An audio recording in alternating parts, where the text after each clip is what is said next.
Dubai প্রবাসী আমার খালাতো ভাই 12 বছরে প্রায় 50 লক্ষ টাকা আয় করে। তো উনি যে 12 বছর ধরে দুবাই ছিলেন, সে সময় যে বেতনটা পেতেন তিনি একবারে ব্যাংকে জমান, এবং এককালীন তিনি যখন 12 বছর পর একবারে দেশে চলে আসেন, তখন তো ওনার অ্যাকাউন্টে ছিল প্রায় 50 লক্ষ টাকা। তবে হ্যাঁ, দুবাই থাকার 10 বছর পর তিনি বিয়ে করেন, অর্থাৎ 2 বছর আগে বিয়ে করেন 2022 সালে, এবং 2024 2021 সালে বিয়ে করেন, এবং 2023 সালে উনি একবারে দেশে চলে আসেন। তো দেশে চলে আসার পর উনি যেটা করেন, ওনার কাছে 50 লাখ টাকা, 12 বছরের জমানো টাকা, বেশি বয়স না, হয়তো বা 34-35 বয়স হবে।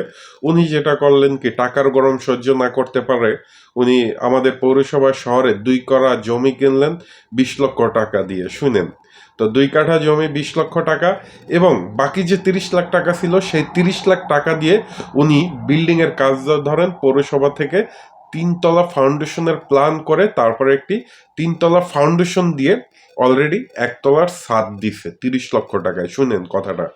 তো ছাদ দেওয়ার পর মোটামুটি কাজে 2 ইউনিটের বাসা ছিল।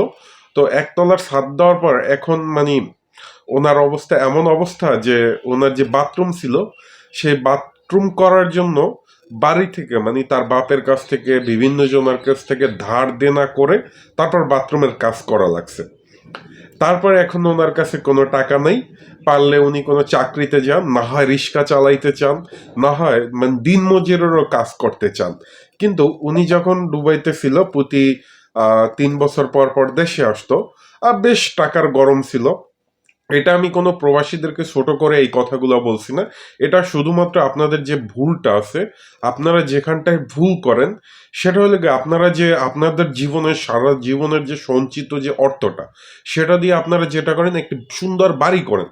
আর সেই বাড়ি যখন 2 তলা 3 তলা একটি বাড়ি করতে যান, তখন যেটা হয়, আপনার সারা জীবনের টাকাটাই আপনার বাড়ির পিছনে খরচ করে যায়।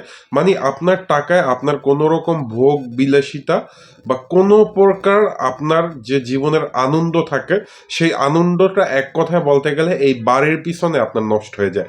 এটা শুধুমাত্র আমার খালাতো ভাইয়ের ক্ষেত্রে হয়েছে না, এটা প্রত্যেকটা প্রবাসী ভাই, বেশিরভাগ প্রবাসী ভাই, আমার কাজিনের জামা হাজবেন্ড আছে, তিনিও দেখা যায় যে সৌদি আরব প্রায় 25 বছর ধরে আছেন, কিন্তু 3 তলা একটা ফাউন্ডেশন দিয়ে হয়তো বা 2 তলা পর্যন্ত কমপ্লিট করতে পারছেন, বাকি এখনো 1 তলা কমপ্লিট করতে পারেন। অতঃপর দেখা গেল ওই বিল্ডিং এর কাজ শেষ করতে করতে হয়তোবা তার আরো 5 থেকে 7টি বছর চলে যাবে। তো এইভাবে আপনারা যেটা করেন কি, আপনাদের যে পুরো টাকাটা থাকে সেই টাকাটা দিয়ে প্রথমেই টার্গেট করেন একটি বাড়ি করার। তো বাড়ি করতে গিয়ে আপনাদের পুরো কেরিয়ারটাই একটি ধ্বংসের মুখে পড়ে যায়। এটা শুধুমাত্র আমার খালাতো ভাই বা সেই চাচাতো ভাইয়ের কথা বলছি না, এটা আমাদের দেশের বেশিরভাগ প্রবাসীর ক্ষেত্রে এই ঘটনাটা ঘটে, যে একটি বাড়ির কাজ ধরে নিঃস্ব হয়ে যান, শেষ বয়সে এসে করার মতো কিচ্ছু থাকেন না।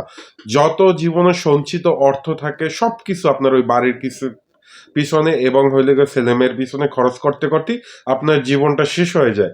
আর বুড়ো বয়সে অনেক কষ্টও করতে হয়, অনেককেই দেখি। প্রবাসী ভাইদেরকে বলবো যে আপনারা যেটাই করবেন ডিসিশন ভালোভাবে সিদ্ধান্ত নিয়ে কাজগুলো করবেন, তাহলে হয়তোবা এই ধরনের বিক্ষিপ্ত সিচুয়েশনে আপনারা পারবেন না। আগে নিজের গুছান, নিজের জীবনকে একটু উপভোগ করার চেষ্টা করুন, দেখবেন যে কিছু একটা করতে পারবেন। ভালো থাকবেন। আল্লাহ হাফেজ।